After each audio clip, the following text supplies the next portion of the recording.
আসসালামু আলাইকুম ভিউয়ার্স, কেমন আছেন আপনারা? আশা করি অনেক ভালো আছেন। মান্নান ক্রিয়েশন ইউটিউব চ্যানেলের সাথে থাকার জন্য আপনাদের সকলকে ধন্যবাদ।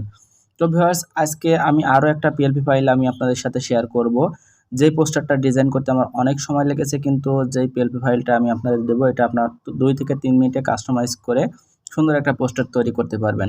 তো আশা করি ভিডিওর টাইটেল এবং থাম্বনেইল দেখে বুঝে গেছেন যে আমি কী নিয়ে ভিডিও করতে যাচ্ছি। হ্যাঁ, আগামী 27শে অক্টোবর যুবদলের প্রতিষ্ঠাবার্ষিকী আসে। এই উপলক্ষে আমি একটা পোস্টার ডিজাইন আমি আপনাদের সাথে শেয়ার করব।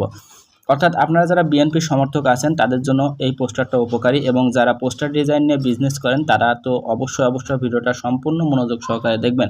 কেননা ফাইলটা সংগ্রহ করতে হলে ভিডিওর ভিতরে সংক্ষিপ্ত সময়ের জন্য একটা করে মোট 3টা পাসওয়ার্ড শো করানো হবে। এই 3টা পাসওয়ার্ড আপনাদের সংগ্রহ করতে হবে এবং ভিডিও ডেসক্রিপশন বক্সের লিঙ্ক থেকে ফাইলটা ডাউনলোড করতে হবে। এরপর ফাইলটা কাস্টমাইজ করার জন্য প্রয়োজন হবে একটা অ্যাপসটির নাম হলো pixellab। যারা জানেন না নতুন তাদের জানিয়ে দিই, এই অ্যাপসটার লিঙ্ক ভিডিও ডেসক্রিপশন বক্সে প্রোভাইড করা আছে, প্লে স্টোর লিঙ্ক এবং আমার ড্রাইভ লিঙ্ক শেয়ার করা আছে, ওখান থেকে আপনারা ইনস্টল করে নিতে পারেন। তো ইনস্টল করার পর অ্যাপসটা ওপেন করবেন। ওপেন করার পর এই ধরনের একটা ইন্টারফেস আসবে। এখানে 3 ডট উপরে দেখতে পাচ্ছি 3টা ডট আছে, এই 3টা ডটে ক্লিক করবেন পিএলপি ফাইলটা অ্যাড করার জন্য। এরপর নিচ থেকে 3 নম্বর অপশন ওপেন ডট পিএলপি ফাইলে ক্লিক করবেন। ক্লিক করলে উপর দিকে দেখতে পাবেন ডট পিএলপি নামে একটা অপশন আছে, এখানে চলে যাবেন। যাওয়ার পর আপনার ফোনের ডাউনলোড ফোল্ডারটা ওপেন হবে। আপনি যদি সঠিকভাবে পাসওয়ার্ড দিয়ে আমার ফাইলটা ডাউনলোড করেন তাহলে একটু স্লাইড করে নিচে যাবেন, যাওয়ার পর যুবদল বার্থডে ডট পিএলপি দেখতে পারবেন। যুবদল বার্থডে এটার উপর ক্লিক করে ওপেন অ্যান্ড অ্যাডে ক্লিক করলে এটার উপরে সুন্দরভাবে এটা পিক্সেলল্যাব অ্যাপসের ভিতরে ওপেন হয়ে যাবে, যেমনটা এখানে দেখতে পাচ্ছেন। তো এখানে দেখতে পাচ্ছেন উপরের দিকে জিয়াউর রহমানের পরিবারের ছবি এবং বাম দিকে এখানে যুবদলের নেতাকর্মীদের ছবি, দুইজনের ছবি দেওয়া আছে।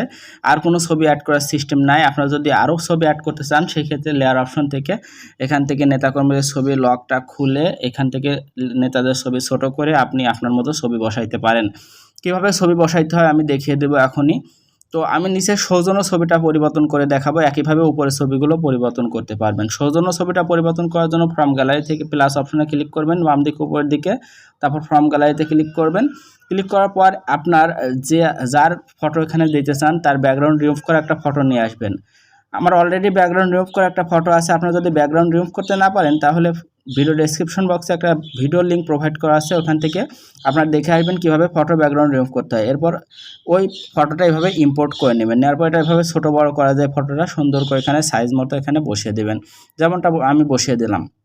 এরপর লেয়ারে চলে যাবেন, আগের ছবিটা খুঁজে বের করবেন, সেটার ডান দিকে ডিলিট অপশন পাবেন, এটার উপর ক্লিক করলে আগের ছবিটা ডিলিট হয়ে গেল, নতুন ছবিটা এখানে সুন্দরভাবে অ্যাড হয়ে গেল। এভাবে ছবি পরিবর্তন করে নেবেন। তো নাম পরিবর্তন করবেন নিচের এখান থেকে নামের উপর ডাবল ক্লিক করবেন, এইভাবে কিবোর্ড উঠে যাবে। এখান থেকে আপনারা এটা কেটে দেবেন, দেওয়ার পর এখানে অন্য একটা নাম লিখবেন, অর্থাৎ যার সৌজন্য নাম দিতে চান। তো আমি একটা নাম ডেমো নাম এখানে দিলাম, দেওয়ার পর ওকেতে ক্লিক করলে এই নামটা পরিবর্তন হয়ে যাবে। তারপর এখান থেকে এই অপশনে গিয়ে এখান থেকে পজিশনটা আপনারা সুন্দরভাবে এখানে সেট করে দিতে পারবেন। একইভাবে পদবি লিখে নিতে হবে। এখানে পদবির উপর ডাবল ক্লিক করে আপনি এখানে রাজনৈতিক পদ পদবি লিখতে পারেন। তো যেভাবে ছবি পরিবর্তন করলাম একইভাবে নেতাকর্মীদের ছবি আপনারা পরিবর্তন করে নিতে পারেন। তো নেতাকর্মীদের ছবি পরিবর্তন করার জন্য ব্যাকগ্রাউন্ড রিমুভ করার পর এই নিচের অংশটা ব্লার করে নেবেন। কীভাবে ব্লার করতে হয় সেই ভিডিওর লিঙ্ক ভিডিও ডেসক্রিপশন বক্সে প্রোভাইড করা থাকবে, ওটা দেখে শিখে নিতে পারেন। তো সব কিছু কাস্টমাইজ করা হয়ে গেলে এটা পোস্টার আকার অর্থাৎ জেপিজি আকারে সেভ করার জন্য উপরে সেভ অপশন আছে, এখানে ক্লিক করার পর সেভ অ্যাজ ইমেজে চলে যাবেন। যাওয়ার পর এখান থেকে ডেমিনেশনটা কাস্টম থেকে আলটা করে দিয়ে সেভ টু গ্যালারিতে ক্লিক করলে কাঙ্ক্ষিত ফটোটি জেপিজি আকারে সেভ হয়ে যাবে।